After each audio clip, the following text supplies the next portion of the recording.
Hey everyone, I'm Sean O'Connell, the Deputy Editor in charge of Comics and Superheroes at CBR, and welcome back to another breakdown episode for Peacemaker Season 2. We have been tracking the progress of the multi-dimensional fun happening in the DCU ever since Superman.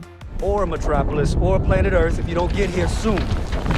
This rift is about to tear into the city. And all of the time that we spent with Peacemaker so far in what he likes to call his best dimension ever.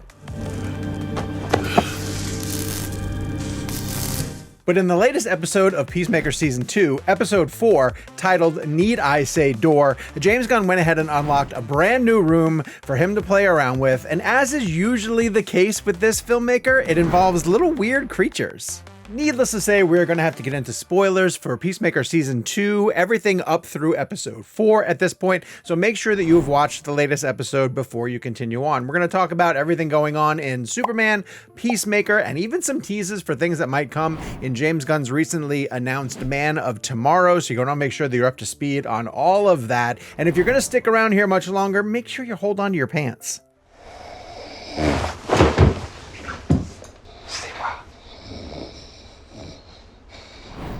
So let's break down what happens in Need I Say Door, because every detail matters for understanding the bigger picture. Now, the episode opens with a flashback 35 years ago with Auggie Smith, who's Peacemaker's racist, villainous father, later known as the White Dragon. He's out hunting in the woods. He stumbles upon what appears to be an imp, a recurring name drop throughout Peacemaker Season 1 and 2, as well as in the recent Superman movie. Now, imps, like Mr. Mixaplex and Batmite, have been alluded to and or decanonized by Gunn during his DC tenure, but they are commonplace chaos makers in comic book lore. This imp in Episode 4 Peacemaker gets killed. In Auggie fashion, he mercilessly shoots and kills it, taking its cylindrical device and tracing its path back to what is the original access point for the quantum unfolding chamber. That's right, another Peacemaker Season 2 episode, another opening scene flashback confirming a hunch. Vigilante pondered it best in Season 1 when he said,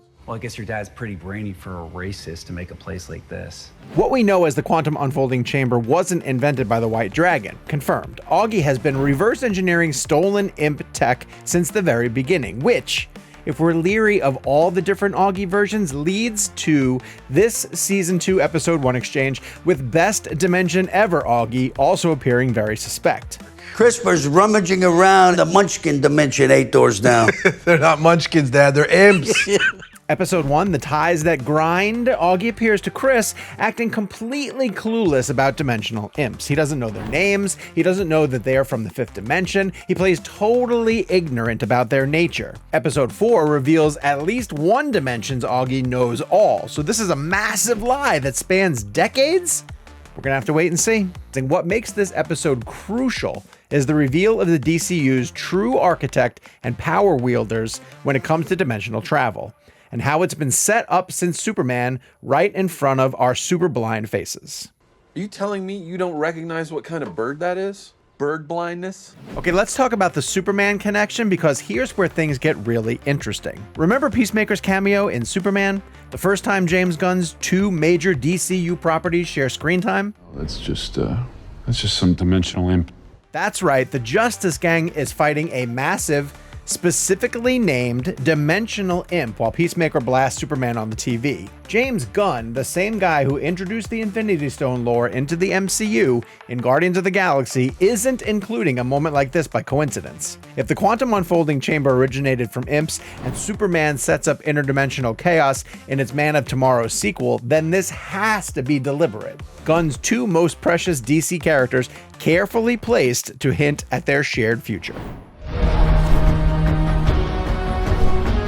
After all, Gunn has said himself he, quote, considers Peacemaker Season 2 a direct sequel to Superman, end quote. I think it's safe to say he wants us to think of how these things connect. He wants Peacemaker's quantum unfolding chamber to strike DCU fans as familiar. Take us to other dimensions? Yeah, I mean, we already have it, obviously, because Lex Luthor invented it with Sidney Hamperson for Superman. That was a very imperfect version of it. As you say, it would break down, and Lex was perhaps going to destroy the whole universe by creating this technology.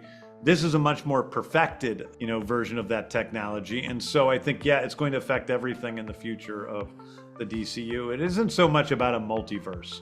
It really is about dimensional travel, which is much different. So far, James Gunn has introduced two different multi-dimensional devices in his DCU. We've had Lex Luthor's pocket universe and Peacemaker's quantum unfolding chamber. We know how Lex built his. They're tearing a tiny hole between the two universal fabric from multiple dimensional portals I've set up around the globe. And now, thanks to episode 4 of season 2 of Peacemaker, we know how Auggie acquired his. And unlike the violent cannon style design seen in Superman, this quantum unfolding chamber can actually be relocated, which I think is pretty significant.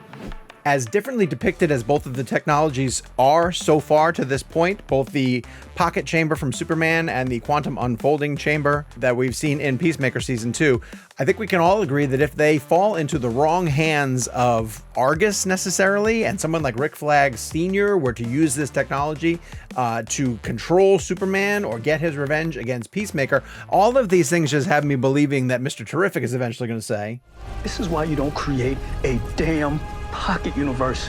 Suddenly, Peacemaker's DCU future starts to rack into focus as something like Ant-Man's role in the MCU's Infinity Saga. With his knowledge of imps and his possession of traveling interdimensional doorways, Peacemaker could be an unlikely ally. On the other end of a call from a big blue Boy Scout, this time creating a full circle call back to, you guessed it, That's a working name. Could very well prove to be permanent, though. Probably not. Say I'm surprised, Clevis.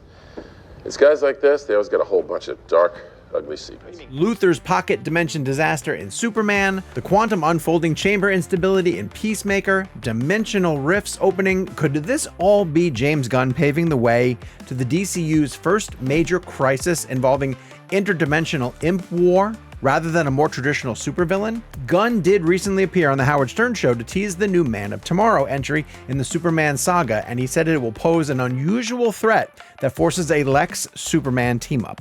So if the threat in Man of Tomorrow is so great that these two bitter enemies have to go full Toy Story, then it makes perfect sense that it's against something or someone out of this world. Superman will always believe in redemption, but for Lex to team with Superman, it would have to be against, even more alien than an alien, something out of this dimension. This is why you don't create a damn pocket universe. Thank you for reminding me once again, Mr. Terrific. What are your theories regarding James Gunn and these multi-dimensional imps? How do you feel about the quantum unfolding chamber and its importance in the ongoing DCU? Do you feel that it connects to the pocket dimensions that Lex created carelessly in the Superman movie that we got to see over the summer and is actually available on digital if you guys want to watch it now? I want to hear from all you guys. Head to the comments down below. While you're down there, hit subscribe to make sure we can keep this conversation going each week after Peacemaker. Basically, I want to make sure you guys are plugged in to everything happening in the DCU and keeping it here on CBR for our up-to-date analysis. I also want to give a special shout out to Uber producer Nick Guastella, who helped write the screenplay for this week's Peacemaker breakdown. My name, again, is Sean O'Connell, and I appreciate you guys swinging by. I'll DC you later.